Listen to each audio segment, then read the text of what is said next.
And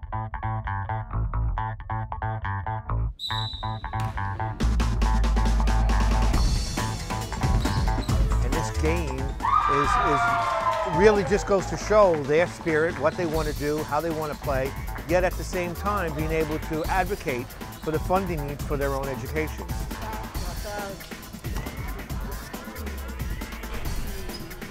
I think because I'm such a big supporter, I'm their biggest fan. It's always been the boys for many years. The girls, we didn't really have much of a girls team. And so it's exciting because this year, we, at the Advocacy Day, we mentioned the girls team and if the legislators would be interested in a co-ed game, and they said yes, so this is really cool, finally.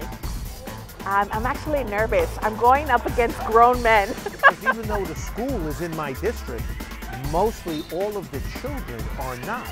They're from assembly districts across the city. So all these children are coming from all these other boroughs. They're getting to come to my district, which is great, and I advocate for the school because it's in my district. But it's so important for the other members of the assembly to meet their constituents, and then they realize, oh, that's the school you're always talking about. I didn't know I had a student from my district that goes there. So it's really important that the kids come up every year and also get to meet their legislators. Well, Lexington is unique. We're diverse. There's so many cultures at our school, and I think that they found that very interesting.